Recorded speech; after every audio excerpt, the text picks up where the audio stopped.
Security, and a lot of words about it from, here's what Democrats have been saying about it.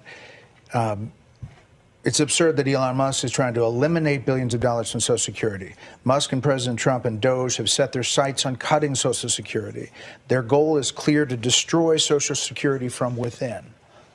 You're in the building. I mean, you're in the computers. What's happening there? What are you doing? Yeah, it doesn't line up with my experience on the ground.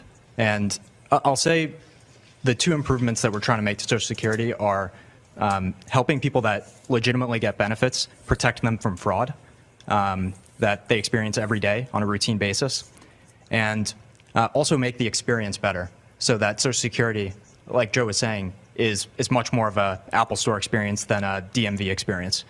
And I'll give you one example is at Social Security, one of the first things we learned is that they get phone calls every day of people trying to change direct deposit information. So when you want to change your bank account, you can call Social Security. We learned 40% of the phone calls that they get are from fraudsters. 40%? That's right. Almost half. Yes, and they steal people's Social Security is what happens. Is they call in, they say, they claim to be a retiree, then they convince the Social Security person on the phone to change where the money's flowing.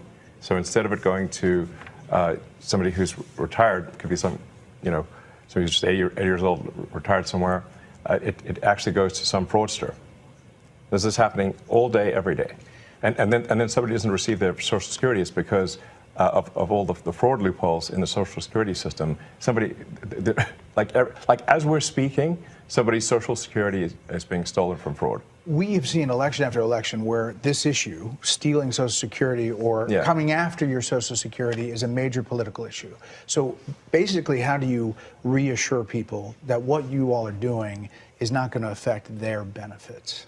No, in fact, what we're doing will help their benefits. What Aram was saying is that the fraud prevention measures we're putting in place will ensure that somebody can't take your Social Security and redirect it to their bank account, which is happening all the time because of the massive fraud loopholes in Social Security. So legitimate people, as a result of the work of DOGE, will receive more Social Security, not less. I want to emphasize that.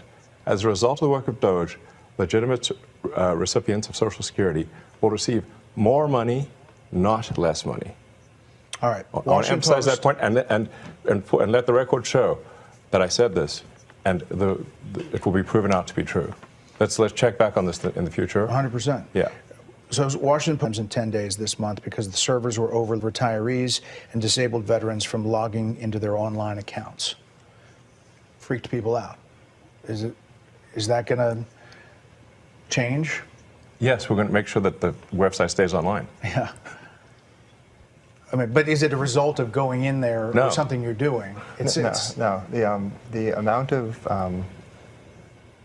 issues that were the Social Security system are enormous. As an example, there are over 15 million people that are over the age of 120 that are marked as alive in the Social Security system. And that's an accurate figure. Yes. Correct. 15 million. Correct. This has been something that's been identified as a problem, again, pre-existing problems, since 2008 at least, from an IG report. So there were some great people working at the Social Security Administration that found this, 2008, and nothing was done. And so 15 to 20 million Social Security numbers that were clearly fraudulent were floating around that can be used only for bad intentions. There'd be no way to use those for good intentions. And so one of the things the DOGE team is doing is carefully and very methodically looking at those and making sure that any fraudulent ones are eliminated. And in that way, the amount of errors that have been enormous in the past will slowly start to come down and come down and come down. And if you look at the path over the first 2 months, that's exactly what you see. Brad Smith, working at HHS.